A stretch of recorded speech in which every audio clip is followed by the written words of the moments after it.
Sahana Vavatu Sahana Bhunaktu Saha Viryam Karvavahai Tejasvinavaditamastu Ma Vidvishavahai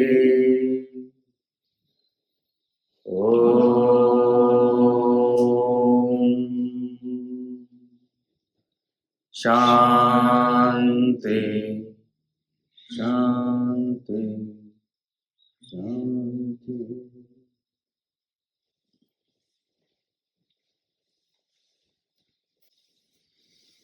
So the end of the 4th chapter is where we are on right now. In the 40th verse, those who are ignorant without this conviction and consistent effort, the doubting self. Remember we did that last week. So when you don't have a clear conviction about this knowledge and the fact that the goal of life is to get to the self beyond this world, you're constantly doubting yourself, your place in this world, full of worries and anxieties. The whole thing is centered around your selfish existence. He says such a person is ruined. There is neither this world. So as long as you are not in that state of self-realization, there is constant desires generated. And desire means sorrow.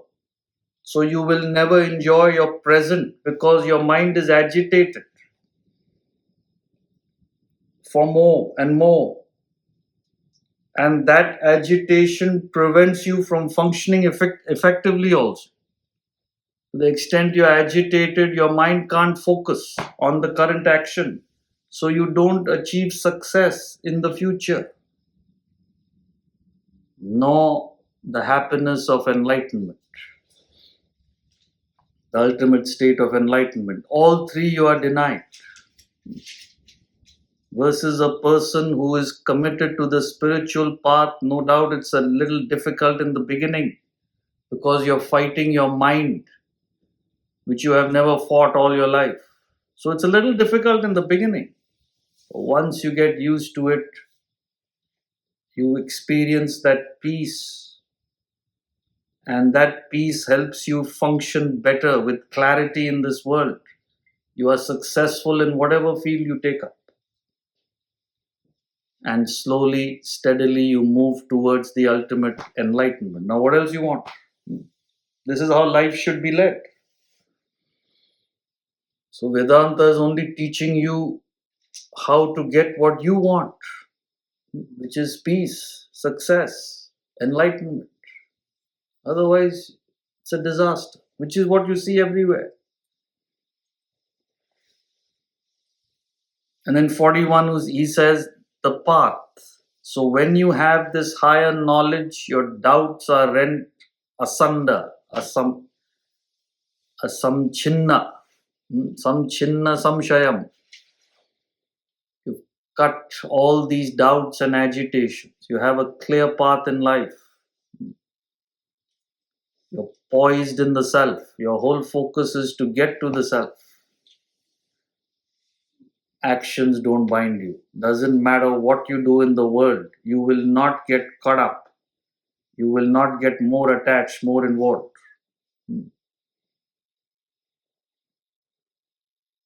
So I often tell people, you must take a stock, right? At the age of 12 or 13, once the intellect is fully available, all your desires which are there, at birth they're there, but they're not able to manifest fully because your mind intellect is not developed. You need to get into the teenage for that full expression to happen. And that time, what are the desires? Money, status, you want to be popular. It's just status, ego. You want wealth to enjoy the senses. Then you want a partner. And later you want a family. Ask yourself, those of you, all of you have lived, right? There's no totally teenagers here. Some of you live 30, 40, 50, 60 years, whatever. What is the state of your mind? If you genuinely analyze, it's exactly the same mind. You've not moved an inch. In fact, you deteriorate. Same desires for wealth, same desires, family, money, ego, status, exact same. And that's what we were discussing yesterday, the law of causation. The body will die. Desires exactly where they are. Again, you have to come back. Cause is there, the effect will come. That's what Kabir says, Beet gaye din bhajan binare. Beet gaye din, right?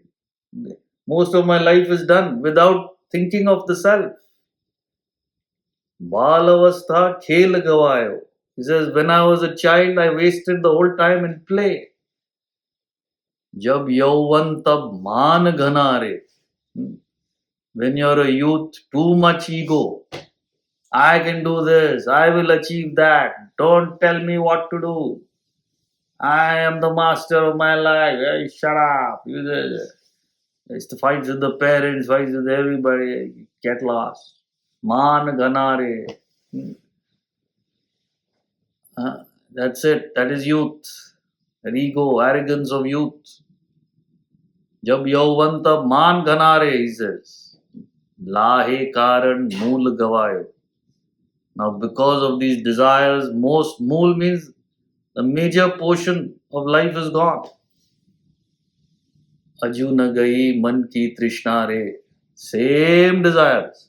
Nothing has gone. Mentally same. That's what he said. Same. Less or more is the same thing. So he says, at least now start thinking. Kahat Kabir suno bhai sadhyo. Par utar gaye sant janare. Only the saints have crossed this madness. So follow them. That's what he's saying. So actions bind you. That's what he's saying in 41. Whatever you've done in life has got you more attached, more involved, more caught up. If I want to know samsara, I'm seeing the definition everywhere. Samsara, samsara, samsara. Oh God, samsara. Oh God. Oh. That's why I stay away from all of you. Only 3 times a week is contact. Because I won't change you. Chances are you'll change me. I have to protect myself. You understand? There's no chance of me changing you. Other way is possible. Correct? No? So he says, don't waste your time. And now in 42, he gives the last verse, the conclusion. Yes, Rachel, you had something? Yes, sir. Good morning. You mentioned children and age 12, 13 is the intellect. Children can be cruel even as little kids, and I'm curious, the karma, the action of children, does that even carry forward when they don't have the intellect to correct themselves? The things that we do as children, maybe we're unkind to other kids or what have you. See, the law of karma is the law of intention. You must know what you're doing, right? Only then you're doing it. So for example, a tiger causes so much pain ripping apart a deer's neck into shreds. Tiger doesn't pay for it. It doesn't have any choice. It doesn't know what it's doing. So if the child doesn't know what they're doing, You understand? Then how can you say that they have to pay? But if they are aware that they are causing harm to somebody, even if you're a child, you're aware that you're doing something wrong, then of course you have to pay for that. So it's a question of intention. See, suppose you're walking out to your car and you trample upon an ant, you had no way of knowing, you were on your phone or whatever. I mean, but that is different from consciously stepping on it, making it suffer. That you have to pay for. It's a law of intention. It's not a law of action. So as long as you could be a child, as long as the child knows, see, so many children, when they see that documentary on animals, how they are treated in the slaughterhouses, I know children who've gone home and told their parents, no, you never told us about it. On their own, they will never do it. But they've inherited that way because everybody's doing it. They're not even aware. That time you can't penalize them. But if you're aware and doing it, in fact, we had cases where the children have told their parents, I'm not going to eat, and the parents have forced them. No, you have to, you have to, you have to. Whatever good feelings they have, that also the parents destroy. So it's a law of intention, to put it simply. You understand? Now don't worry what you did as a child, Richard. You, as an adult, already you're doing too much damage to yourself and the world. So work on that now.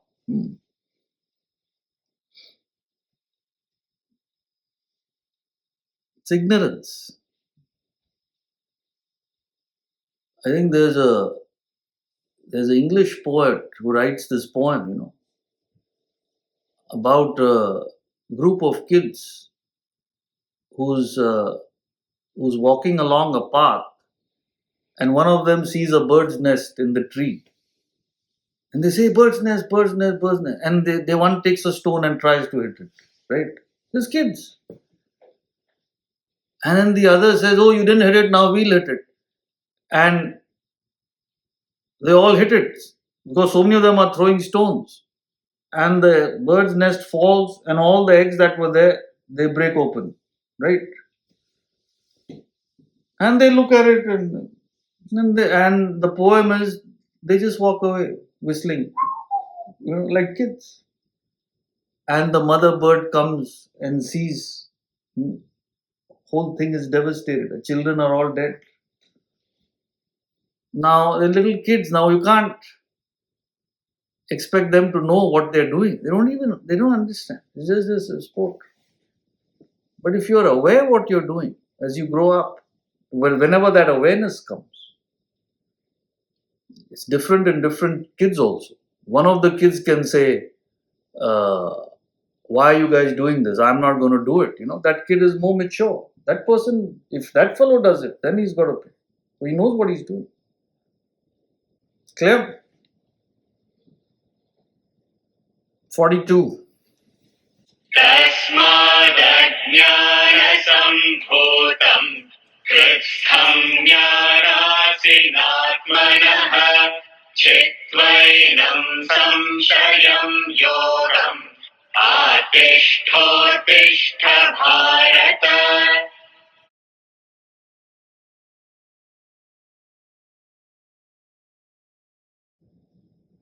Therefore, tasmat. Tasmat means therefore. So he's giving the final conclusion after the whole chapter's explanation. Therefore, Arjuna, cut asunder with the sword of knowledge this ignorance-born doubt of the self dwelling in your heart. Be established in yoga. Uttishta Bharata, arise, O Bharata.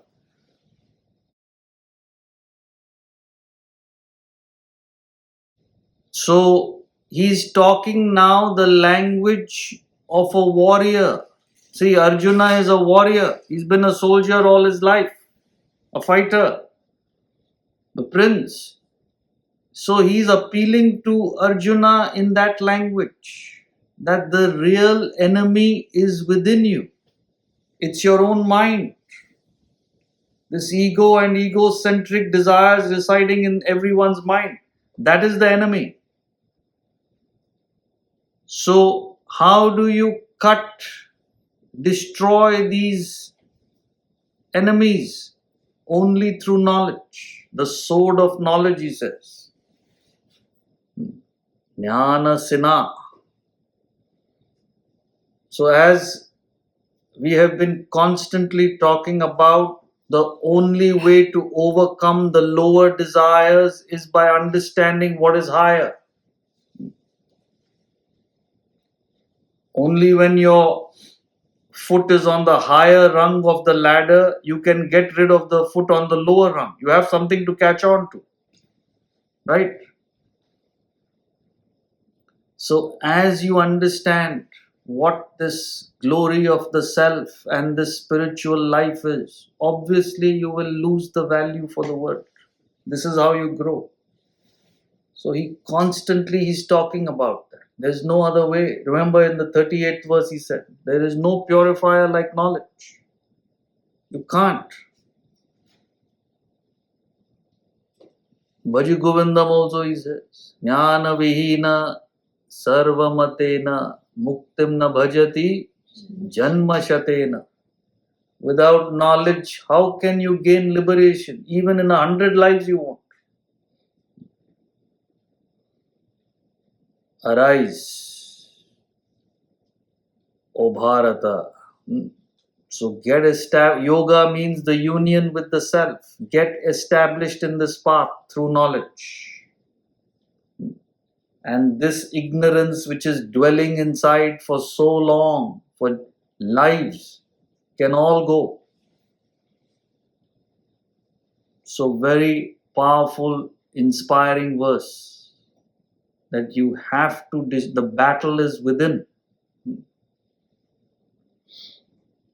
That is the significance of the Mahabharata, right? The symbolism. 5 Pandava brothers fighting 100 Kauravas.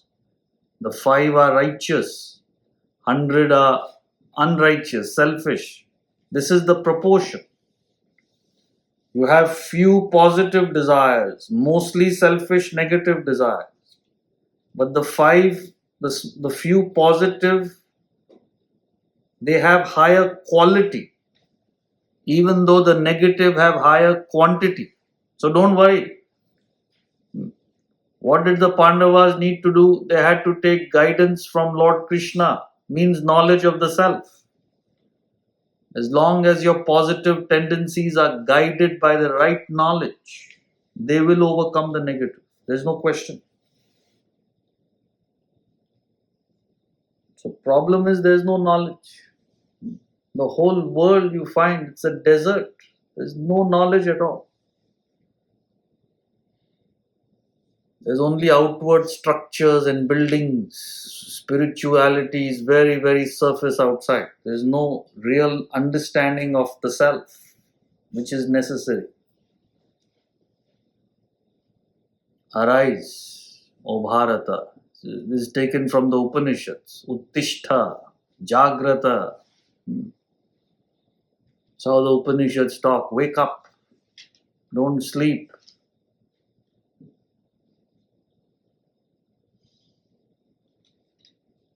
Clear? So any questions on chapter 4? Manjula? Hari Om Gautamji. Regarding the example which you gave, if it was an adult who unknowingly, without any intention, hurt someone else, but is the adult still held responsible? I just told you, it's a law of intention. If you don't intend, how can you be held responsible? So it doesn't matter if it's an adult or a child, it's just the intention. It's intention. Child, because they don't understand so many things, out of ignorance they do. So you can't compare them to an adult who understands, right? That's the distinction we were making. But in both cases, it's the intention. Intention. Thank you. If you don't have an intention, intention can be both commission and omission. See, either you intend to do something or you neglect to do something which you should have done. Both boil to the same thing. See, a doctor makes a mistake in a surgery which he should not have made, or he neglected to do something which he should have done. He neglected to see the patient's chart, and he didn't see that the patient has allergy to medication and he injects him. You can't say, I didn't know. Now, as a doctor, you're supposed to know that, right? That's why we come to you. So, intention can be commission or omission. You omit to do something which you ought to have done. Both boils down to an intention. In the case of Dasharatha, who shot an arrow, and Shravana Kumara. Right. So his intent wasn't to kill that person, right? But he had to. Dasharatha shot an arrow and killed Shravana, right? Yes. And he was penalized for that. Yeah. So that's what you're asking. Yeah. So he heard a sound. He should have taken due care to see who's making that sound. You can't just go by what you think it is, right? That is what he had to pay for. The fact, again, omission. He neglected to do something he should have. So, I heard a sound and I shot it. Right? How do you know who it is? And it was a young boy filling water in the pond, not a deer drinking. He can't assume. It's exactly what my point is. You're proving the point. So he took away somebody's child. His child was taken away. He remembers that when it happened. That time you don't understand.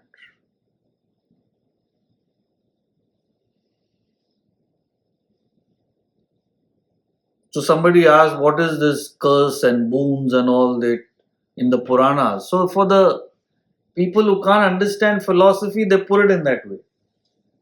His father cursed him, you will lose your child. It's not nothing his father says or this. It is it is just the law of karma.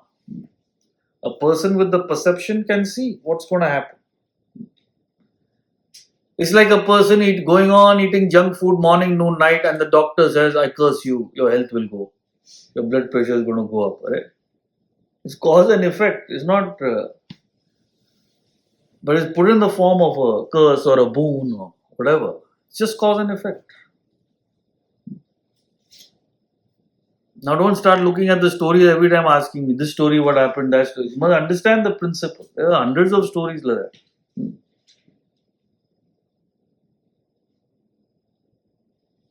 Nidhi phone. Hi, Sanjay.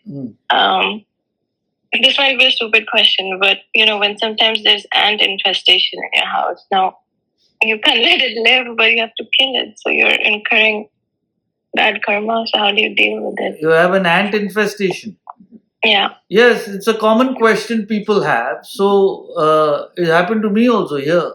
Last time there was hornets got in, right? Those. So I told the fellow, put some smoke and put some this and that, and we tried so many things. They weren't going. And then finally he said, look, the weight will become so much, the wall will fall.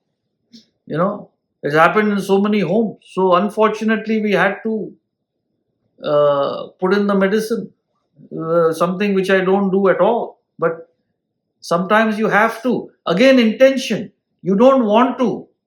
But then you have to decide. Either you live or the ants live. Now you decide which one lives in the house. That's all.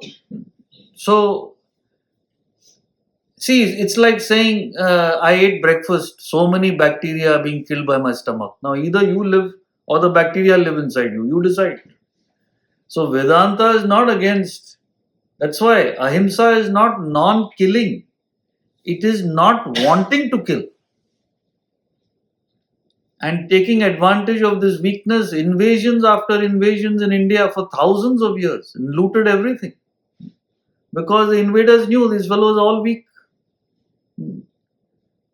And the whole Gita, Krishna is saying ahimsa to Arjuna. And what is Krishna telling Arjuna to do?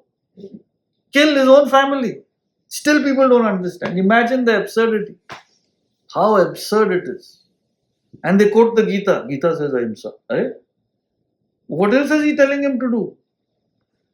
So Krishna tried to avoid the war. He said, give them 5 villages. They're due half the kingdom. Now where will they live? So they had to do it. It's like that. So when there's no choice, of course.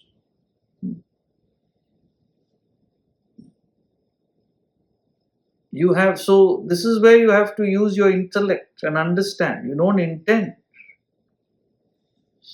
So you try your best. So hands have happened so many times. You keep on taking the dust buster and throwing them out. After a while they go. It's just that little inconvenience. 1 or 2 you have to say hello once in a while. But otherwise they go. But sometimes it's not. Like I'm giving you a true example. What happened here last year. You could hear it. Like in the class I could hear a background humming going on. Because so many of them. So he said they're just increasing. It got louder and louder, more and more. Started reproducing. What to do?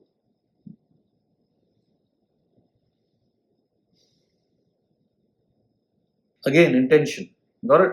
So it's a common question people have. So once you have this clarity in life, there's no problem. You intend not to do it. But if it has to be done, like Shakespeare says, beware of entrance into a quarrel. But being in it,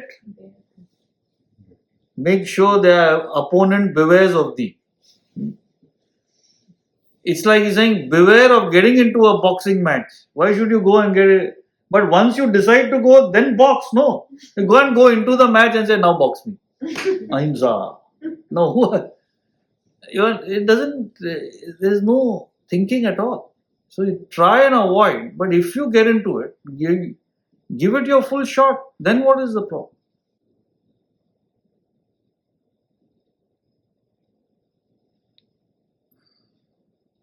Yes, Sailesh. Hari Om, Guruji. Guruji, my question is, you said there is omission, which is negligence. Sometimes people do things, and there would be a penalty you have to pay. But if somebody has done something, how he do something to negate it? By the opposite. That's all. You swindled somebody and you cheated them and you're aware of it, go and make it up to them. You negate it. It's like you've taken money from the bank. How do you negate it? Put the money back. It's as simple as that. And if you can't negate that particular action, make it positive in other things. Whatever best you can do to rectify that error. So, of course you can. You can negate everything if you put in the right effort. So, as is our tradition, at the end of every chapter, we chant the ending invocation. So, the ending invocation, Om Tat Sad Iti Srimad Bhagavad Gita Upanishatsu Brahma Vidyayam Yoga Shastre Shri Krishna Arjuna Samvade Jnana Karma Sannyasa Yogo Nama Chaturtho Dhyayah.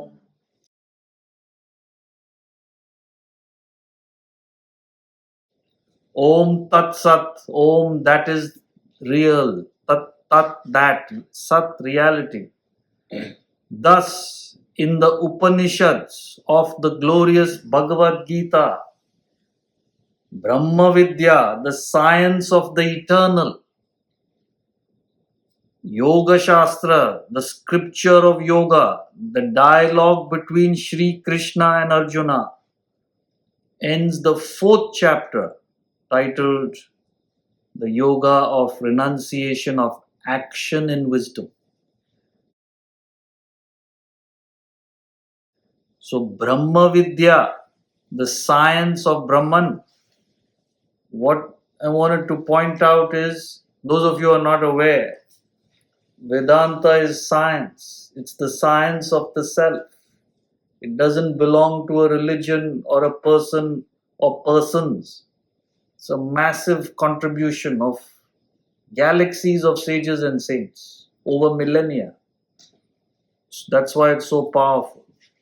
So this is one aspect of the teaching called the Bhagavad Gita.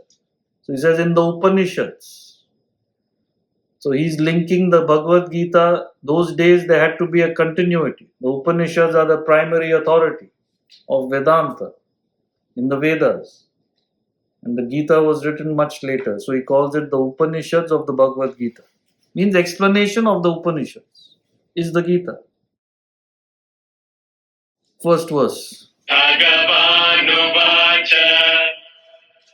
imam vivasvate yogam proktavanaham avyayam vivasvanmanave praha manurikshvakave praveet. So we always chant the first verse to remind ourselves that we have not ended the study. We are just beginning the study. So as a mark of humility, we always chant the first verse when we complete a chapter.